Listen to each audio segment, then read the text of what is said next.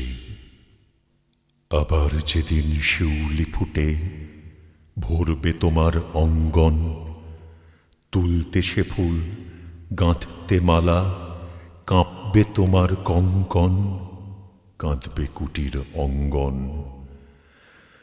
শিউলি ঢাকা মোর সমাধি, পড়বে মনে, উঠবে কাঁদি। বুকের মালা করবে জ্বালা, চোখের জলে সেদিন বালা। মুখের হাসি খুঁজবে, বুঝবে সেদিন বুঝবে। আসবে আবার আশ্বিন হাওয়া, শিশির ছেঁচা রাত্রি। থাকবে সবাই, থাকবে না এই মরণ পথের যাত্রী। আসবে শিশির রাত্রি, থাকবে পাশে বন্ধু স্বজন। থাকবে রাতে বাহুর বাঁধন, মধুর বুকের পরশনে আমার পরশ আনবে মনে। বিষিয়ে ও বুক উঠবে, বুঝবে সেদিন বুঝবে। আসবে আবার শীতের রাতি, আসবে না গো আর সেই। তোমার সুখে পড়ত বাধা, থাকলে যে জন পার্শ্বে। আসবে না গো আর সেই। পড়বে মনে মোর বাহুতে, মাথা থুয়ে যেদিন শুতে। মুখ ফিরিয়ে থাকতে ঘৃণায়, সেই স্মৃতিনিত ওই বিছানায় কাঁটা হয়ে ফুটবে। বুঝবে সেদিন বুঝবে। আবার গাঙে আসবে জোয়ার, দুলবে তরি রঙ্গে। সেই তরিতে হয়তো কেহ থাকবে তোমার সঙ্গে। দুলবে তরি রঙ্গে, পড়বে মনে সে কোন রাতে এক তরিতে ছিলে সাথে। এমনি গাঙে ছিল জোয়ার, নদীর দুধার এমনি আধার। তেমনি তরি ছুটবে, বুঝবে সেদিন বুঝবে। তোমার সখার আসবে যেদিন এমনি কারাবন্ধ। আমার মতন কেঁদে কেঁদে হয়তো হবে অন্ধ। সখার কারাবন্ধ, বন্ধু তোমার হানবে হেলা, ভাঙবে তোমার সুখের মেলা। দীর্ঘ বেলা কাটবে না আর, বইতে প্রাণের শ্রান্ত এ ভার। মরণ শনে জুঝবে, বুঝবে সেদিন বুঝবে। ফুটবে আবার দোলন চাপা চৈতি রাতের চাঁদনি। আকাশ ছাওয়া তারায় তারায় বাজবে আমার কাঁদনি। চৈতি রাতের চাঁদনি, ঋতুর পরে ফিরবে ঋতু। সেদিন হেমর সোহাগ ভীতু, চাইবে কেঁদে নীল নভ গায়। আমার মতন চোখ ভরে চায় যে তারা, তাই খুঁজবে, বুঝবে সেদিন বুঝবে। আসবে ঝড়ে, নাচবে তুফান, টুটবে সকল বন্ধন। কাঁপবে কুটির সেদিন ত্রাসে, জাগবে বুকে ক্রন্দন। টুটবে যবে বন্ধন, পড়বে মনে নেই সে সাথে। বাঁধতে বুকে দুঃখ রাতে, আপনি গালে চাচবে চুমা। চাইবে আদর, মাগবে ছোঁয়া। আপনি যেচে চুমবে, বুঝবে সেদিন বুঝবে। আমার বুকের যে কাঁটা ঘা তোমায় ব্যথা হান্ত, সেই আঘাতই যাচবে আবার হয়তো হয়ে শ্রান্ত। আসবো তখন পান্থ, হয়তো তখন আমার কোলে সোহাগ লোভে পড়বে ঢলে। আপনি সেদিন সেধে কেঁদে চাপবে বুকে বাহু বেঁধে।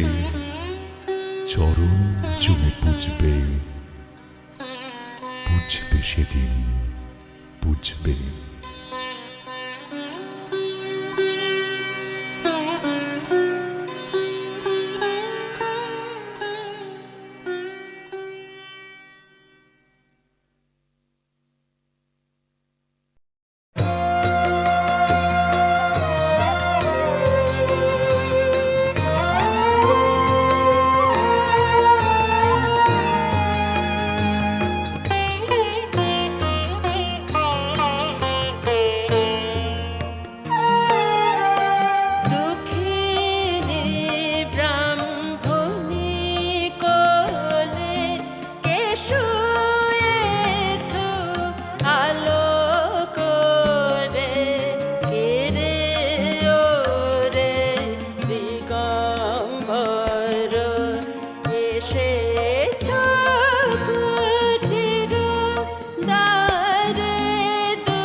এসেছো